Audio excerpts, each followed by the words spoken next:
નમસ્કાર વિદ્યાર્થી મિત્રો, ધોરણ 12 અર્થશાસ્ત્ર વિષયમાં પ્રકરણ 5 ગરીબી. આ ચેપ્ટરના જે મોટા ક્વેશ્ચન હતા એ બધા સમજૂતીમાં પૂરા.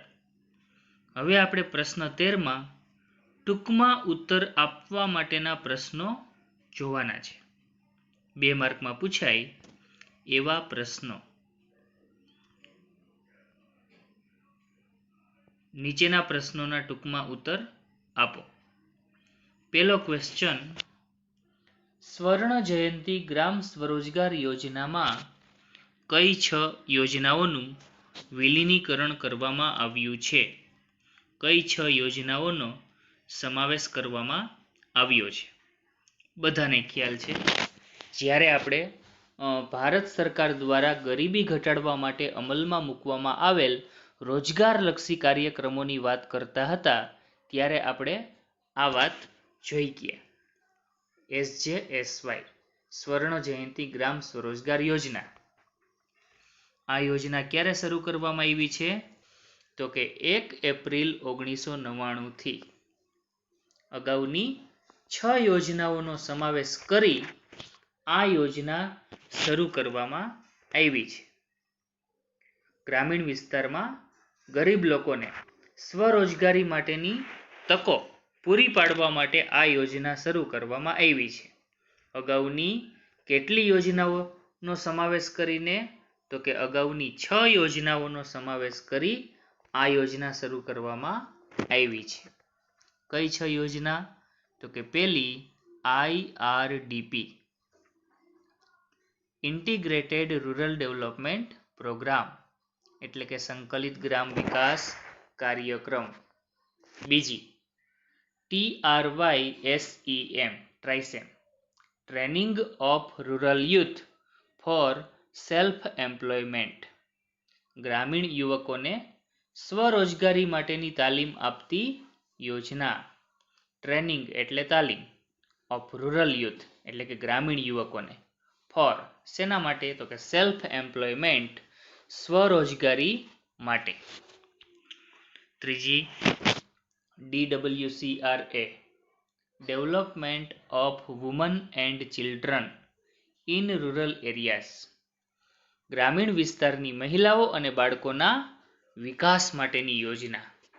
ત્યાર પછી MWS મિલેનિયમ વેલ સ્કીમ.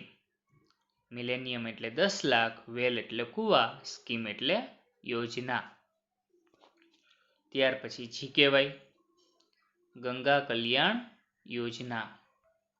અને છેલ્લે SITRA supply of improved tools kits. Supply એટલે જથ્થો પૂરો પાડવો, ઇમ્પ્રુવડ ટૂલ્સ કિટ્સ એટલે અદ્યતન ઉત્પાદનના સાધનોની kit. To rural artisans. Rural એટલે ગ્રામીણ, આર્ટિસન્સ એટલે કારીગરો. ગ્રામીણ કારીગરોને ઉત્પાદનના સાધનોની કીટ પૂરી પાડતી યોજના એટલે SITRA. 1 એપ્રિલ 1999 પહેલા આ 6 યોજનાઓ આપણા દેશની અંદર અમલમાં હતી.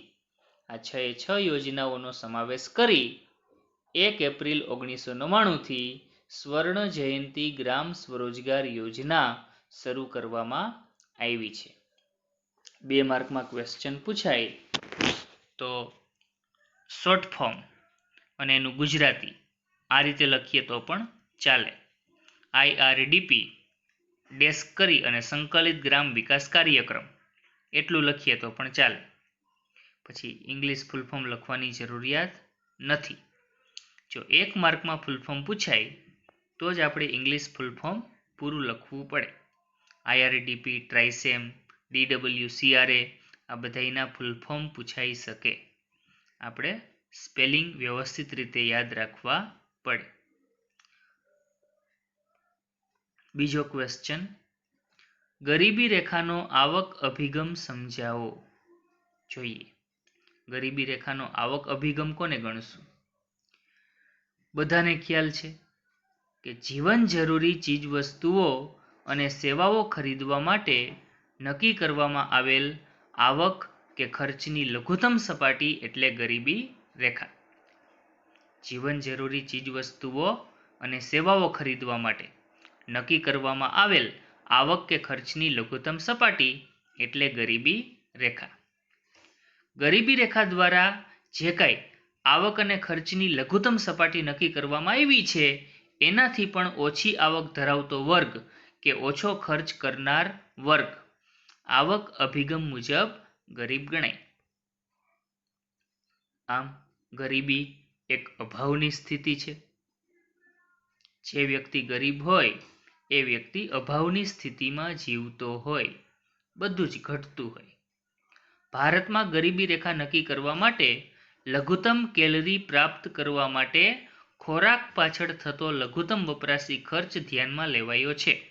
બધાને ખ્યાલ છે ભારતમાં ગરીબી રેખા નક્કી કરવા માટે કેલરી પ્રાપ્ત કરવા ખોરાક પાછળ થતો લઘુત્તમ વપરાશી ખર્ચ ધ્યાનમાં લેવાય છે. અહીં શિક્ષણ, આરોગ્ય જેવા અન્ય જરૂરી ખર્ચાઓ ધ્યાનમાં લીધા નથી, જે આવક અભિગમની મર્યાદા ગણી શકાય. આપણે જ્યારે ગરીબીનું સ્વરૂપ સમજતા હતા પ્રશ્ન 2માં, ત્યારે નિરપેક્ષ ગરીબીની વાત કરતા હતા. એમાં આપણે ગરીબી રેખાના ખ્યાલની મર્યાદા જોઈ હતી. ગરીબી રેખાના ખ્યાલની મુખ્ય મર્યાદા એ હતી કે ગરીબી રેખા નક્કી કરવા માટે માત્ર ખોરાક પાછળ થતો ખર્ચ જ ધ્યાનમાં લીધો હતો, જ્યારે જીવન જીવવા માટે જરૂરી એવા અન્ય ખર્ચા, શિક્ષણ અને આરોગ્ય જેવા ખર્ચાઓ ધ્યાનમાં લીધા નહોતા. એ ગરીબી રેખાની મર્યાદા, એ જ આવક અભિગમની મર્યાદા. ત્રીજો ક્વેશ્ચન, ગરીબી રેખાનો આધુનિક અભિગમ સમજાવો અથવા તો બિન આવક ગરીબીનો ખ્યાલ સમજાવો. જોઈએ, ગરીબી રેખાના આધુનિક અભિગમ મુજબ ગરીબી રેખા નક્કી કરવા માટે ઊંચું જીવન ધોરણ પ્રાપ્ત કરવા માટે જરૂરી ખોરાક ઉપરાંત અન્ય બાબતો જેવી કે શિક્ષણ, આરોગ્ય, રહેઠાણ, કપડાં, સ્વચ્છતા, પીવાનું સ્વચ્છ પાણી, આ બધી જ પાયાની સુવિધા માટેનો ખર્ચ ધ્યાનમાં લેવાય છે. પરંપરાગત અભિગમ મુજબ, આવક અભિગમ મુજબ ગરીબી રેખા નક્કી કરવામાં માત્ર ખોરાક પાછળનો ખર્ચ જ ધ્યાનમાં લેવાતો હતો, જ્યારે ઊંચું જીવન જીવવા માટે ખોરાક ઉપરાંતના બીજા અન્ય ખર્ચાઓ પણ કરવા જરૂરી છે, જે અગાઉ ધ્યાનમાં લેવાતા નહોતા. એ ગરીબી રેખાના ખ્યાલની એક મોટી મર્યાદા. આવક અભિગમ પ્રમાણે ગરીબી રેખાની એક મોટી મર્યાદા. પણ યાદ રાખજો, ગરીબી રેખાના આધુનિક અભિગમમાં આ બધી જ બાબતોનો સમાવેશ કરવામાં આવ્યો છે. એટલે જ કીધું છે કે ગરીબી રેખાના આધુનિક અભિગમ મુજબ ગરીબી રેખા નક્કી કરવા માટે ઊંચું જીવન ધોરણ જીવવા જરૂરી ખોરાક ઉપરાંત અન્ય બાબતો જેવી કે શિક્ષણ, આરોગ્ય, રહેઠાણ, કપડાં, સ્વચ્છતા, પીવાનું સ્વચ્છ પાણી, આ બધી જ બાબતો માટેનો ખર્ચ ધ્યાનમાં લેવાયો છે. આથી જ ગરીબી રેખાનો જે આધુનિક અભિગમ છે, ગરીબીનો જે આધુનિક અભિગમ છે એને બિન આવક ગરીબીના ખ્યાલ તરીકે પણ ઓળખવામાં આવે છે. બિન આવક ગરીબીનો ખ્યાલ એટલા માટે કારણ કે ખોરાક પાછળનો ખર્ચ ધ્યાનમાં લેવાય છે, ઉપરાંત બીજી પણ એવી કેટલીક બાબતો ધ્યાનમાં લેવાય છે કે જેમાં ખર્ચ કરવો જરૂરી ન હોય એવું પણ બને. આ અભિગમ મુજબ માત્ર આવક સંદર્ભે જ વિચાર કરવામાં આવતો નથી, પણ માનવ જીવનના વિકાસ માટે અન્ય જરૂરી બાબતો પણ ધ્યાનમાં લેવાય છે. ગરીબી રેખાના આધુનિક અભિગમ મુજબ માત્ર આવક સંદર્ભે જ વાત કરવામાં નથી આવતી, પણ માનવ જીવનના વિકાસ માટે અન્ય જરૂરી બાબતો જેવી કે જ્ઞાન, લાંબુ અને સ્વસ્થ જીવન, સારું જીવન ધોરણ, વ્યક્તિ સ્વાતંત્ર્ય, તકોની ઉપલબ્ધતા તથા સ્વાભિમાનની સાથે ગૌરવપૂર્ણ જીવન, આ બધી જ બાબતોનો વિચાર કરવામાં આવ્યો છે. આ બધી બાબતો એવી છે જેનું માપન આવક સંદર્ભે કરી શકાય નહીં, એટલે જ આ ખ્યાલને બિન આવક ગરીબીનો ખ્યાલ પણ ગણવામાં આવે છે. વર્તમાનમાં ગરીબી રેખા નક્કી કરવા માટેના જે આધુનિક ખ્યાલો છે એમાં HDI, HPI, આવા નિર્દેશકોનો ખાસ ઉપયોગ થાય છે. આધુનિક અભિગમ પ્રમાણે ગરીબી નક્કી કરવા માટે આ ખ્યાલો ઉપયોગી બન્યા છે. HDI human development index, HPI human poverty index. આ આંક નક્કી કરવા માટે ઘણી બધી બાબતો ધ્યાનમાં લેવાય છે. એટલે જ ગરીબી રેખાના આધુનિક અભિગમ મુજબ ગરીબી રેખા નક્કી કરવા માટે આ ખ્યાલો ખૂબ અગત્યના ગણાય. તો આ થઈ ગરીબી રેખાના આધુનિક અભિગમની વાત. આગળ વધીએ. ચોથો ક્વેશ્ચન, ગરીબીનો નિર્દેશ કરતા સ્વાસ્થ્ય સંબંધિત નિર્દેશકો ચર્ચો. પહેલા જ ક્વેશ્ચનમાં આપણે ગરીબીના નિર્દેશકોની વાત કરી. 11 નિર્દેશકોની આપણે સમજૂતી મેળવી હતી. એમાંથી 6 એવા નિર્દેશક છે જે સ્વાસ્થ્ય સંબંધિત છે.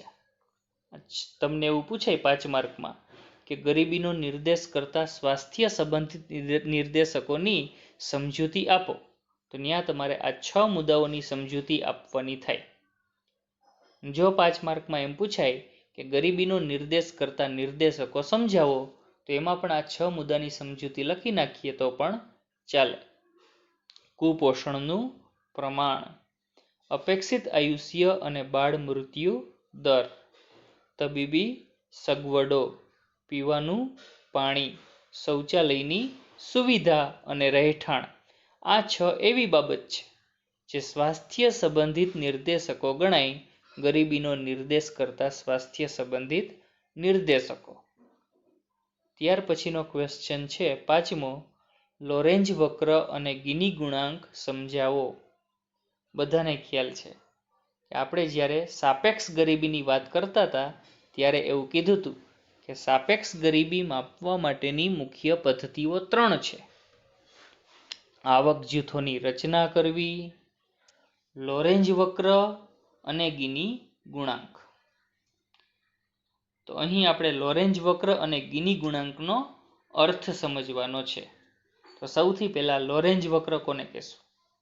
તો કે મેક્સ ઓ લોરેન્જ નામનો જે અર્થશાસ્ત્રી છે, મેક્સ ઓ લોરેન્જ નામના જે અર્થશાસ્ત્રી છે, એણે 1905માં લોરેન્જ વક્ર રજૂ કરેલો. જે તે દેશમાં આવકની અસમાનતા કેટલી તીવ્ર છે એ દર્શાવવા માટે આલેખનો ઉપયોગ કરવામાં આવ્યો. જે તે દેશમાં આવકની અસમાનતા કેટલી તીવ્ર છે એ દર્શાવવા માટે આલેખનો ઉપયોગ કરવામાં આવ્યો. આ જ આલેખમાં આવકની અસમાનતાનું માપ જે વક્ર દ્વારા, જે ગોળાકાર દ્વારા દર્શાવવામાં આવે છે, એ જ વક્રને લોરેન્જ વક્ર તરીકે ઓળખવામાં આવે છે. શું કીધું? ફરીથી. મેક્સ ઓ લોરેન્જ નામના અર્થશાસ્ત્રીએ આવકની અસમાનતા કેટલી તીવ્ર છે એ દર્શાવવા માટે શેનો ઉપયોગ કર્યો? તો કે આલેખનો ઉપયોગ કર્યો. આ જ આલેખમાં આવકની અસમાનતા દર્શાવતો જે વક્ર દોરાય છે એને જ લોરેન્જ વક્ર તરીકે ઓળખવામાં આવે છે. 1905માં આ લોરેન્જ વક્ર તૈયાર કરવામાં આવ્યો હતો, આલેખ તૈયાર કરવામાં આવ્યો હતો. કોના દ્વારા? તો કે મેક્સ ઓ લોરેન્જ નામના અર્થશાસ્ત્રી દ્વારા. ત્યાર પછી ગિની ગુણાંક. ઇટાલીના અર્થશાસ્ત્રી ગિનીએ 1910માં આ ગુણોત્તરની રચના કરી. અહીં ગિની ગુણાંક એ શું છે? તો કે લોરેન્જ વક્ર પર આધારિત આવક તથા સંપત્તિની વહેંચણીનું એક સંખ્યાત્મક માપ છે. લોરેન્જ દ્વારા જે આલેખ તૈયાર કરવામાં આવ્યો હતો એમાં આલ્ફાબેટનો ઉપયોગ થયો હતો, જ્યારે ગિની દ્વારા જે આલેખ રજૂ થયો એમાં એણે સંખ્યાત્મક માપ લીધું. એના આધારે આવક અને સંપત્તિની અસમાન વહેંચણીની તીવ્રતા નક્કી કરવામાં આવે છે, જેનું મૂલ્ય 0 થી 1 વચ્ચે નક્કી કરવામાં આવ્યું છે. અહીં આપણે એટલું યાદ રાખશું ગિની ગુણાંક માટે કે ઇટાલીના અર્થશાસ્ત્રી ગિનીએ 1910માં આ ગુણાંકની રચના કરી. ગિની ગુણાંક શું છે? તો કે લોરેન્જ વક્ર પર આધારિત આવક તથા સંપત્તિની વહેંચણીનું એક સંખ્યાત્મક માપ છે, જેનું મૂલ્ય કોની વચ્ચે હોય? તો તો કે 0 થી 1 ની વચ્ચે હોય. લોરેન્જ વક્ર અને ગિની ગુણાંકનો માત્ર અર્થ પૂછાય છે, એની કોઈ ડિટેલમાં સમજૂતી પૂછાતી નથી. 2 માર્કમાં જો પૂછાય કે લોરેન્જ વક્ર અને ગિની ગુણાંક સમજાવો તો આ પ્રમાણે આપણે યાદ રાખશું. લોરેન્જ વક્ર માટે આપણે એવું કહેવાનું છે કે આવકની અસમાનતા કેટલી તીવ્ર છે એ દર્શાવવા માટે આલેખનો ઉપયોગ થયો. જે આલેખમાં આવકની અસમાનતા દર્શાવતો વક્ર એ જ લોરેન્જ વક્ર 1905માં રજૂ થયો. જ્યારે ગિની ગુણાંક માટે આપણે એવું યાદ રાખવાનું છે કે લોરેન્જ વક્ર પર આધારિત આવક તથા સંપત્તિની વહેંચણીનું સંખ્યાત્મક માપ એ ગિની ગુણાંક છે. તો અહીં આપણા ટૂંકમાં ઉત્તર આપો એ ક્વેશ્ચનો જે હતા 2 માર્કના એ પૂરા. આ સાથે આપણું 5મું ચેપ્ટર અહીં પૂરું થાય છે.